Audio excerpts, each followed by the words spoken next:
Tudo bem? Perfeito, Estão achando minha tela? Então, beleza, né? Então, beleza. representando aqui o grupo de reconstrução e alongamento ósseo e o Hospital Universitário da Universidade de São Paulo. As ondas de choque, então, vamos tentar entender um pouco o conceito. Elas são ondas de energia acústica e sonora, né? Elas têm uma súbita variação de pressão, produzem um fenômeno de cavitação que a gente vai explicar.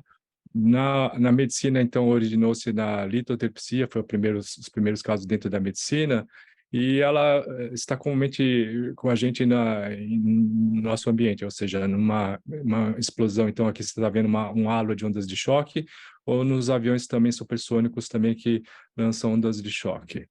É, Historicamente, ela foi descoberta na Segunda Grande Guerra, né? Muitas coisas da guerra que se utilizou-se para matar, a gente trouxe então para a medicina para ajudar nossos pacientes. Então, os alemães pegavam jogavam bomba em navios aliados, e essa bomba explodia no casco e pela água matava alguns marinheiros que jogavam no mar na tentativa de fugir dessas bombas, mas eles morriam não por lesões externas, né, laceração de braços e cabeça, lesões externas, mas morriam por lesões pulmonares e de vísceras ocas por conta da alta concentração de água desses órgãos.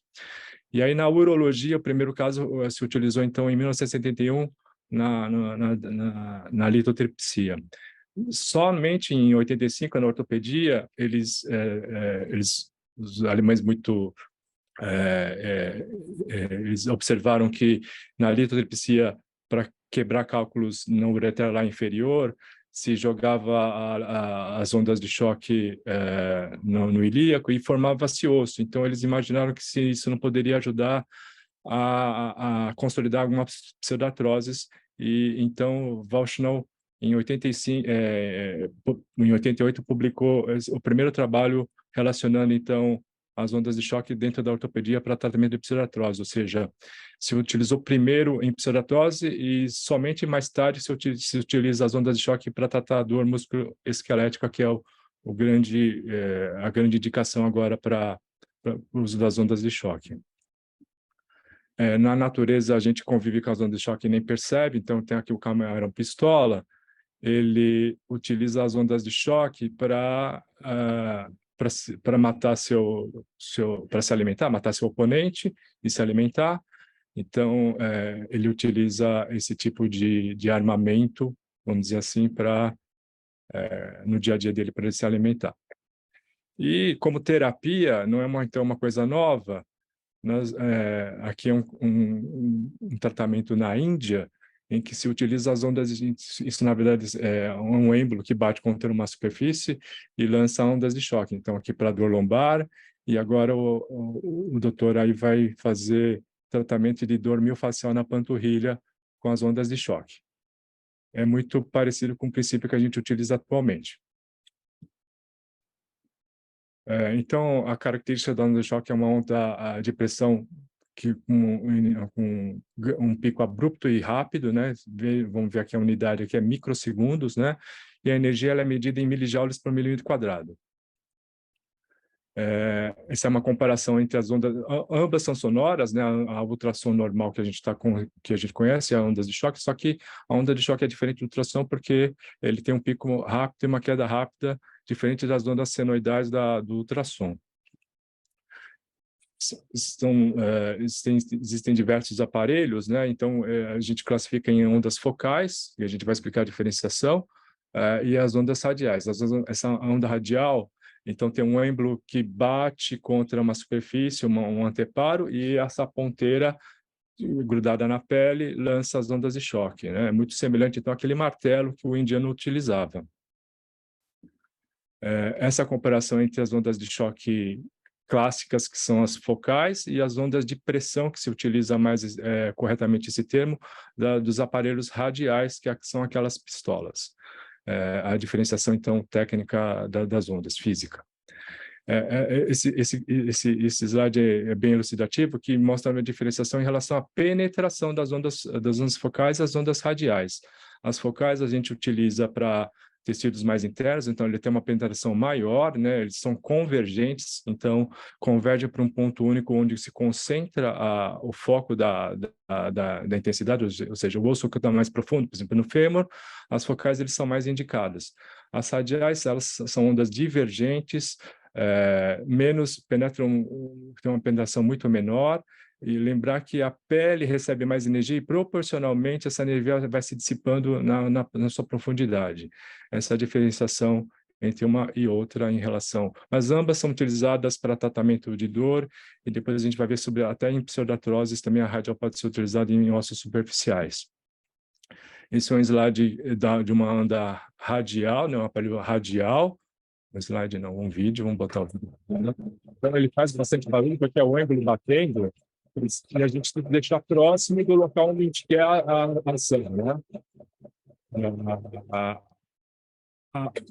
A onda focal, então, eles têm esse tipo de imagem, uma concentração de energia na região mais interna, né?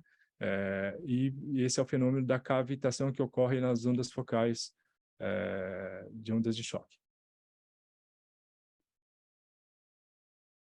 Existem também variações em relação às fontes geradoras, né? Os aparelhos eletrohidráulicos são os clássicos são aparelhos de lidotripsia que se utilizam, são mais potentes, né?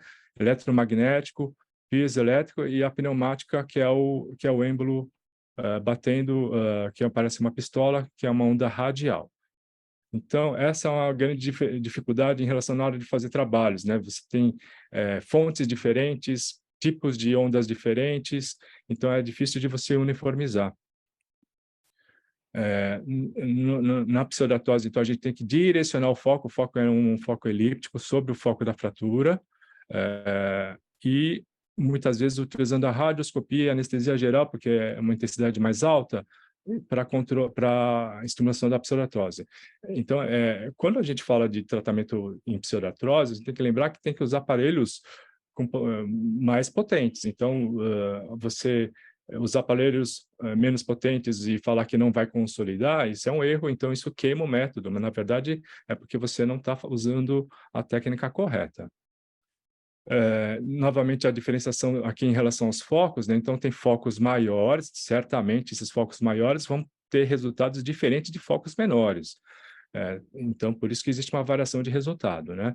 A radial, então, a pele, a superfície recebe mais energia do que os tecidos internos, e a focal concentra nos tecidos internos de um modo mais eficiente. Em relação a níveis diferentes de energia, né? As ondas são classificadas em baixa, média e alta energia, e em relação à terapêutica, para dor, em tesopatias, a gente usa, então, baixa e média energia, e para osso e pseudartroses, a gente utiliza mais que 0,4 milijoules por milímetro quadrado, né? E aqui a litotripsia usando, então, energias bem maiores, aparelhos bem mais potentes. Opa! Mecanismo de ação. Então, existe uma entidade chamada mecanotransdução, que é, na verdade, um mecanismo que transmite uma energia física, que é a energia de pressão, sobre a ação direta sobre as células, né?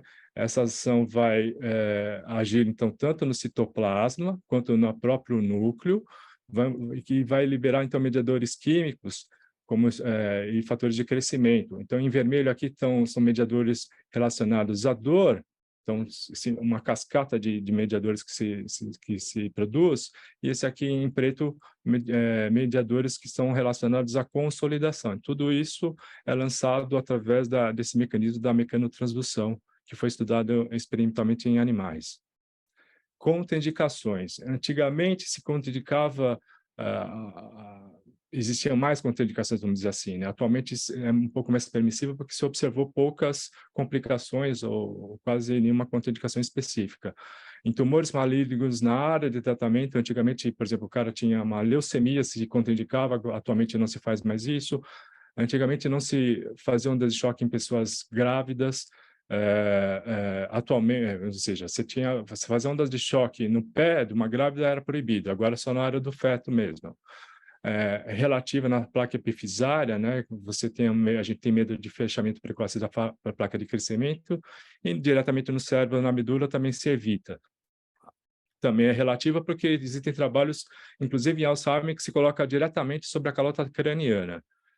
E para as focais, a contraindicação absoluta, ou seja, você vai lá no pulmão e fica parado, a chance de ter lesão pulmonar, como a gente mostrou lá no histórico, existe, né? E em coagulopatias severas, para evitar a formação de grandes hematomas.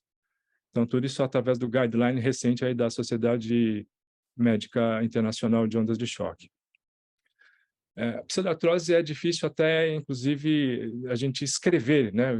Escrever corretamente. Então, existe uma variação muito grande de modos de como a gente escreve, e parece que o modo correto é pseudartrose, né?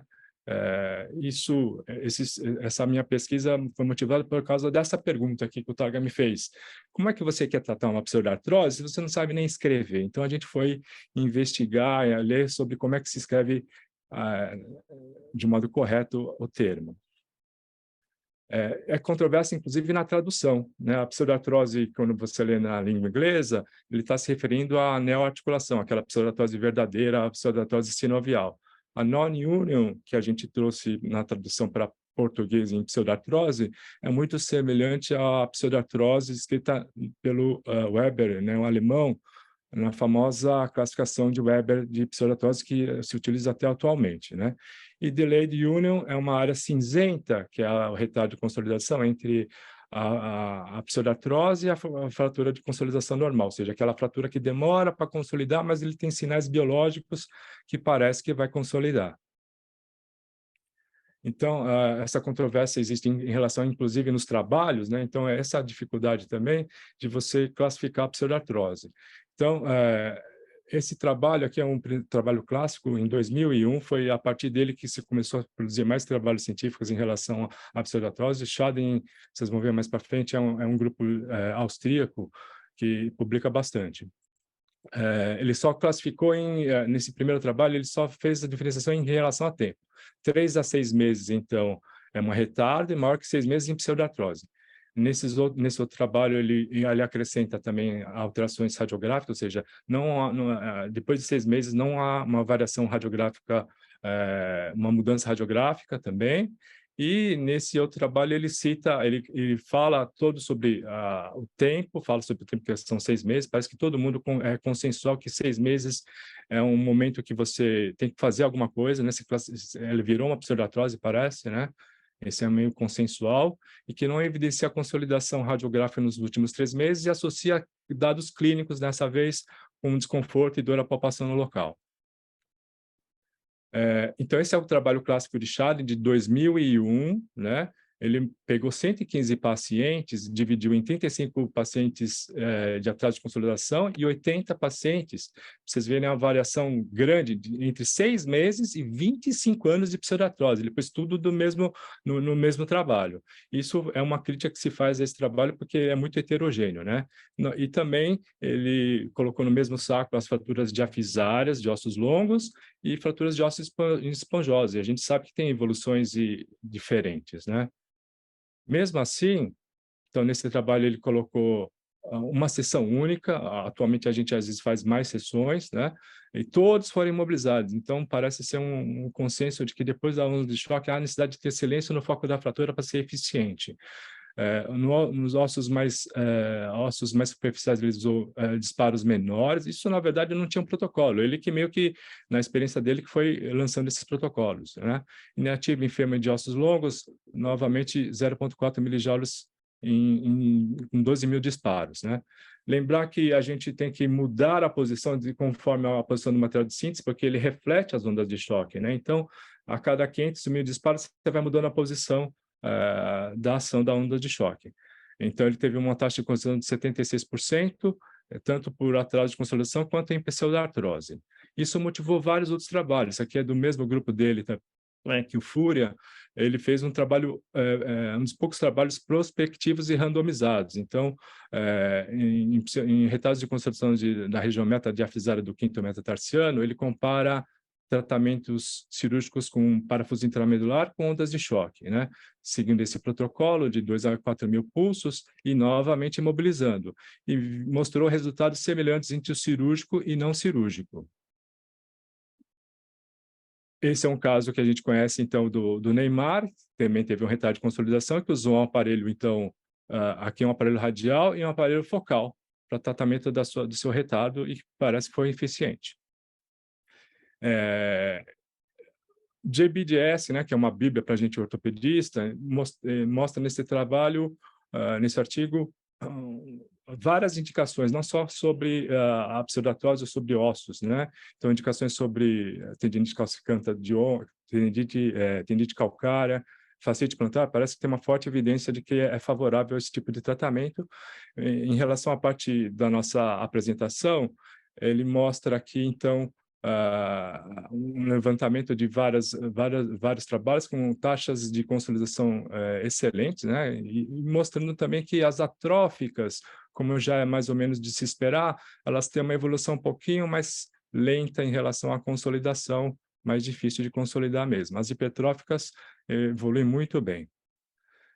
Esse é um trabalho, então, um segundo trabalho prospectivo e randomizado, né, nível grau 1, no grupo lá da Itália. Na Europa se faz muito ondas de choque, né?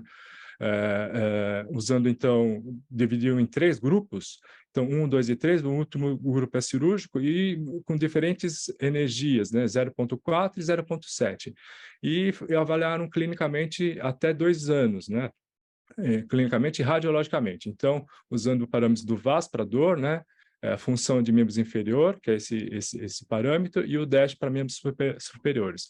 Mostrou que em 6 meses eles tinham a mesma evolução, todos nessa porcentagem de consolidação. Sendo que, estatisticamente, nos primeiros 3 a 6 meses, os grupos não operados tiveram resultados clínicos melhores, né? E que de 12 a 24 meses, os 3 grupos eram equivalentes num trabalho na revista do JBDS, também de alto impacto. Paulo Ketzmann, aqui no Brasil, mostrou também que as focais podem ser eficientes em ossos menores, ossos superficiais, né? Como a gente mostrou, para ossos profundos é de difícil você jogar energia o suficiente para estimular a consolidação, mas aqui mostrou que para ossos superficiais é eficiente, né? Ele é um assistente da Santa Casa. E aí, depois de todos esses trabalhos, o Schaden, que é da Áustria, ele concluiu que a terapia de ondas de choque pode ser o primeiro tratamento para as pseudartroses, porque elas são economicamente mais baratas e se equivale ao tratamento cirúrgico e com menos morbidade, né? Então, na própria Áustria, que é um serviço público semelhante ao do Brasil, né? Lógico que são mais controlados, enfim, eles indicam como primeira tática a pseudartrose, de tratamento de pseudartrose, as ondas de choque. Caso o paciente não melhore, ele remete novamente ao cirurgião que indicou o tratamento para fazer o tratamento cirúrgico, mas todos eles tentam primeiro como tratamento de escolha, a primeira tentativa é usar, então, a onda de choque nas pseudartroses. Tentou se estabelecer também se isso não ajudaria na consolidação, isso não conseguiu, a gente não tem isso muito claro, né? Parece que ele pode ajudar em casos que naturalmente são mais graves e que tem uma chance maior de evoluir para a pseudartrose, ou seja, as fraturas expostas, as fraturas que foram desvascularizadas por extensa desperiodização, as fraturas cominutas. Então, ele deixa interrogado que o estímulo local da fratura aguda ainda é o principal, mas que em alguns casos mais graves, ele parece acordar algumas áreas em silêncio. Isso aqui é uma revisão sistemática de um trabalho recente em 2019, então que ele utilizou essa ampla base de dados aqui, com quase 3 mil trabalhos, tirando os duplicados, né? Muito comum na literatura ter alguns trabalhos duplicados, então sobraram quase 2 mil trabalhos, através de critérios de exclusão e de elegibilidade, chegou a 30 trabalhos que ele estudou. É um grupo, então, não é um grupo lá de Schaden, então, existe um viés também que a gente tem que lembrar esse trabalho aqui, por exemplo, é da Países Baixos, né, da Holanda, né? Então, lógico que Schallen tenta sempre defender a indicação dele, a indicação do grupo dele, né, em relação ao tratamento então é bom a gente às vezes começar a ler alguns trabalhos fora do grupo principal. Então esse aqui é um trabalho que mostra e critica bastante alguns trabalhos, né? Então ele fala, esse aqui é o resultado dos 30 casos, ele divide em 6 meses que são os retalhos. Esse aqui é a parte de pseudartrose e aquela área cinzenta que não se consegue definir se é pseudartrose ou retardo mesmo. Então, ele fez essa diferenciação e essa é a taxa de consolidação, que por sinal, continua alta, né? Então, ele está criticando e a gente tem que falar sempre a verdade, como o Targa sempre falou para mim, fala a verdade, nada mais que a verdade, sempre a verdade. Então, são dos 30 trabalhos, se a gente for ver, são 2 trabalhos somente prospectivos e randomizados, esses 2 que eu já citei para vocês. 28 eram não randomizados, né? Dos trabalhos randomizados, então mostrou uma taxa de consolidação equivalente, sendo que o resto mostrou uma taxa até mais alta, né? Então, não são trabalhos de qualidade científica confiáveis. Então, ele fala que não pode fazer essa afirmação cabal de que é um tratamento eficiente. Mas ele conclui que é um tratamento extremamente seguro, ou seja, dos cerca de 2.000 pacientes, a gente tem resultados adversos muito pequenos, hematomas e petecas. Então, é um tratamento, no mínimo, seguro. Pensando desse modo e vendo outros trabalhos em relação a osteogênese por distração, que me motivou a fazer algumas coisas no Hospital das Clínicas. Então, esse é um trabalho experimental em ratos, em que ele bolou um mecanismo de distração e depois fazia ondas de choque nessa região e depois media, então, a taxa de consolidação do regenerado ósseo, né? O regenerado ósseo, vamos só relembrar, ele é uma entidade que foi criada pelo Elisarf através do seu fixador externo famoso. Então, ele introduz para a gente princípios clássicos, que é o fixador circular multiplanar, a osteogênese por distração, a osteomia percutânea, ou seja, pouco invasiva, e formação do regenerado ósseo, que a gente utiliza até nossos dias, né? Então, uma osteotomia o regenerar pode ocorrer através de uma osteotomia em mecanismos de distração longitudinal e até transversal, você consegue formação de regenerado através desse mecanismo. Uma conta rápida que a gente tem que lembrar é o tempo de consolidação do alongamento, que é extremamente alto, né? Então, se a gente faz a distração nessa taxa, em geral, de 1 a 0,75 milímetros por dia. Se a gente for fazer um alongamento de 3 centímetros, lembrando que a taxa de consolidação ocorre de 5 a 6 vezes o tempo que você levou para distrair, eu vou, em geral, um alongamento de 3 centímetros vai me demorar quase de 8 a 9 meses de fixador externo para consolidar.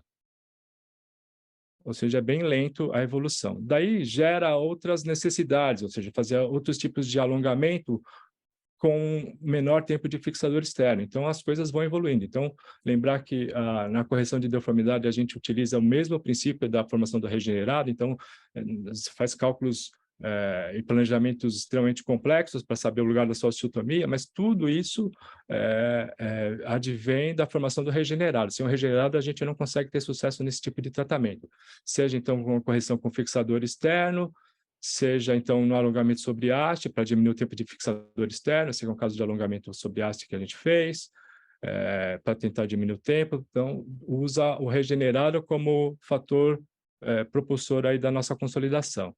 Esse é um centro que a gente visitou fora para aprender a fazer haste intramedular com telescopável, mas eles também tinham os mesmos problemas de alteração de consolidação, porque no começo utilizou-se esse tipo de haste que não se usa mais no mercado, ou seja, não se tinha controle sobre essa haste, então ela alongava muito rápido ou não alongava.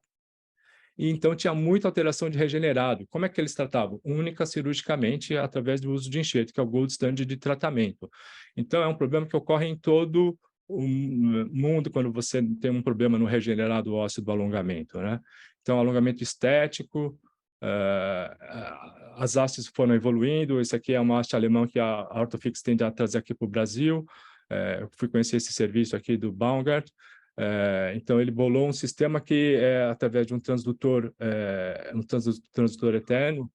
externo, por radiofrequência, ele comanda esse alongamento de um modo mais preciso. E, novamente, então, na falha de consolidação regenerada, o que a gente deve fazer? A única solução era enxertar, seja autólogo ou heterólogo. E aí a gente vem daquele monte de caso que precisa, no ambulatório, que precisa ser reoperado por causa disso, e eu pensei, por que a gente não pode usar, então, as ondas de choque para consolidar esse regenerado, visto que esse paciente, a gente não consegue botar no centro cirúrgico para enxertar? Enquanto isso, a gente foi fazendo alguns trabalhos com alguns casos com ondas de choque no ambulatório. Então, uma criança, se aqui é uma criança com pseudoartrose por neurofibromatose, né, uma deformidade associada com a pseudoartrose congênita, né, com uma deformidade em valgo exuberante, inicialmente foi corrigido essas deformidades com fixador externo, que é o clássico. Aí depois deu uma alongada e depois de alongar, você vê que ele não consegue formar um regenerado adequado. Demora. E aí, quando você vai ver o raio-x, ele forma esse regenerado em bico de flauta, que para quem faz alongamento, percebe que alguma coisa você tem que fazer, né? O potencial de consolidação é muito baixo quando tem esse tipo de achado no regenerado. Então, fica uma área de fibrose no meio, em bico de flauta, e aí, em geral, se indica o enxerto ósseo. Vamos tentar fazer, então, nesse caso, congênito, que em geral os congênitos são bem mais difíceis, né? Então, começamos a fazer ondas de choque. 1 mês e meio após as ondas de choque, começa nitidamente a formar osso local, né? Começou a consolidar esse regenerado, que estava há muito tempo parado. E progressivamente, então, aí com quase 3 meses, mostrando uma formação nítida de osso corticalizando. Isso aqui é o resultado final na retirada e o resultado final de consolidação total do regenerado que não estava progredindo. Aí, com esse tipo de evolução, a gente começou a fazer em casos até um pouco mais graves. Esse aqui é um caso pós-traumático, não congênito. Então, essa paciente teve um acidente grave automobilístico. Foi feita, então, a fixação externa transitória para controle de danos. Esse fragmento ósseo aqui, intermediário, aqui, infectou. Colocou-se espaçador, né? Quando a gente coloca um espaçador, na verdade, a gente diminui bastante o potencial de consolidação do local, né? Meio que vira uma terra arrasada, isso é uma coisa que a gente tem que relembrar, tomar um certo cuidado.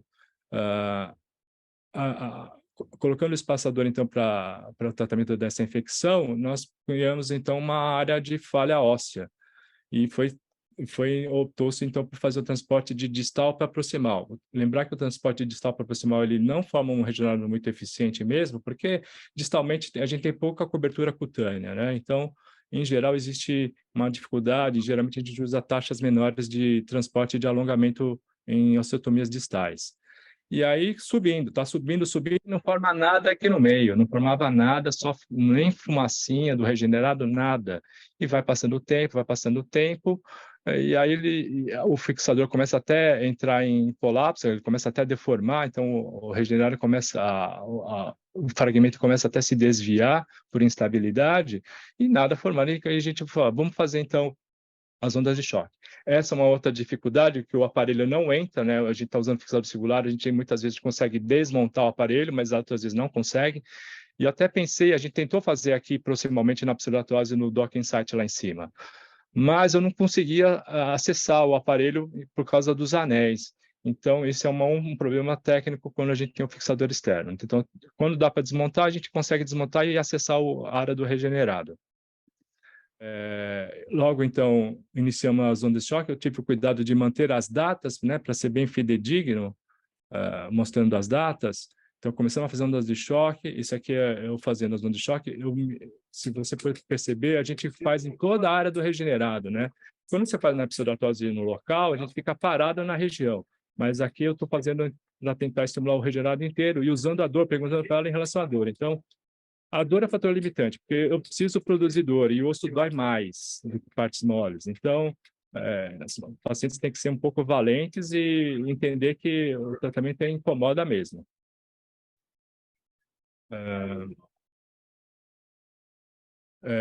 Então, após 15 dias, né, começou já a formar, em 15 dias já começa a formar uma fumaça que nunca fumaça é o regenerado, né, inicial, nunca a gente havia visto antes.